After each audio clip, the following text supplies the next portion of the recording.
Les personnes du troisième âge demandent une place de choix au sein de la société ivoirienne. À l'occasion de la célébration du 5e anniversaire du journal La Retraite Active, les seniors sont à l'honneur. On se fait harakiri en mettant les retraités un peu à la touche. On a un ministère de la jeunesse, on a tout qui s'occupe de tout. Et puis au niveau des personnes âgées, ils sont un peu au garage social. Parce qu'en fait, ils sont considérés un peu comme des cas sociaux. C'est difficile pour nous. Nous vous disons que l'État de Côte d'Ivoire pense à la revalorisation de nos pensions pour nous donner un peu de jouissance. Entièrement dédié aux personnes en fin de carrière, le journal La Retraite Active œuvre pour l'amélioration de la situation des personnes du troisième âge. Notre objectif, c'est de faire en sorte que la question de la retraite, les problèmes des retraités, l'environnement global et le regard porté sur les retraités puissent évoluer favorablement. Il serait bien que les pouvoirs publics s'approprient les problèmes des retraites et qu'on sente et qu'on voit une véritable politique mise en œuvre en faveur, on va dire, du soutien aux personnes du troisième âge. C'est vraiment le sens de l'anniversaire. Un point d'honneur est mis sur des échanges et réflexions sur la problématique de la retraite au cours de cette célébration.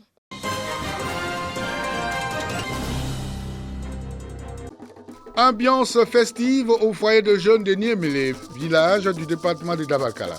La raison, la localité bénéficie d'une ambulance médicalisée flambant neuve. Troisième du genre après les deux premières hors d'usage. C'est un don du grand chancelier de l'Ordre national, fils de la localité. Pour la remise des clés du véhicule sanitaire aux bénéficiaires, Ali Koulibaly avait à ses côtés les élus, cadres et autorités locales. À travers ce geste, le donateur fait du bien-être de la population une priorité. Soutient son porte-parole. Ce qui nécessite une prise en charge sanitaire au plus vite. Et dans bien des cas, l'intervention d'un matériel roulant s'avère plus que nécessaire. Le grand chancelier de l'Ordre national s'est toujours préoccupé de l'équipement des centres de santé. Sa priorité a toujours été de doter les centres de santé en matériel roulant, autrement dit, en ambulance. Population et autorités locales traduisent leur reconnaissance aux donateurs. Avant c'était compliqué. Soit c'était sur un vélo, une femme enceinte qui a mal au ventre. Imaginez sur un vélo, la moto même c'était rare parce qu'il n'y avait pas de moto. Les engins c'était seulement que les vélos. On prie Dieu, le grand chancelier de l'Ordre national, que Dieu lui donne longue vie. Et on dit merci au président de la République. Parce que grâce à lui, depuis qu'il est à la magistrature, il y a le développement au niveau de la région, au niveau de la Côte d'Ivoire même. Et c'est vraiment un plus pour le centre de santé. Et c'est une ambulance qu'on va disposer au centre de santé, mais qui va couvrir toute la zone. De telle sorte que toutefois qu'il va y avoir des cas, que ce soit dans le village de Niéméné ou aux alentours, nous irons chercher ces personnes-là pour leur apporter le mieux-être. Construction du logement du médecin, d'un bâtiment et de la clôture du centre de santé sont entre autres les doléances exprimées par les populations. En marge de la cérémonie de remise des clés, Ali Koulibaly a procédé également au lancement de la campagne de vaccination contre la poliomyélite à Niémélé.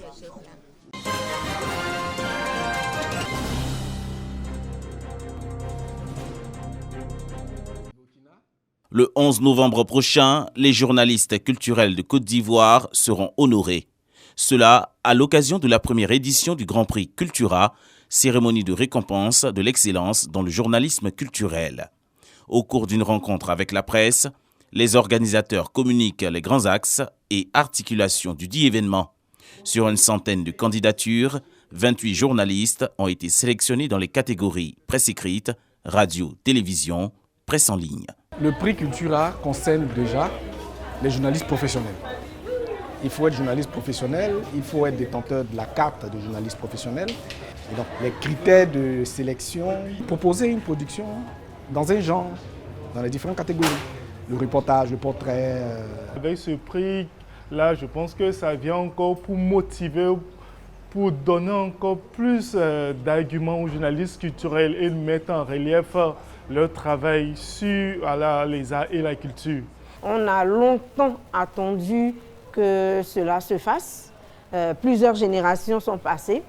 Et je pense que pour les nouvelles générations, c'est une véritable chance, c'est une opportunité de se faire connaître, de faire connaître son talent et surtout de démontrer que le journaliste culturel est à prendre en compte dans tous les aspects de notre métier. Terrain, voyages touristiques, numéraires sont entre autres les lots qui attendent les lauréats.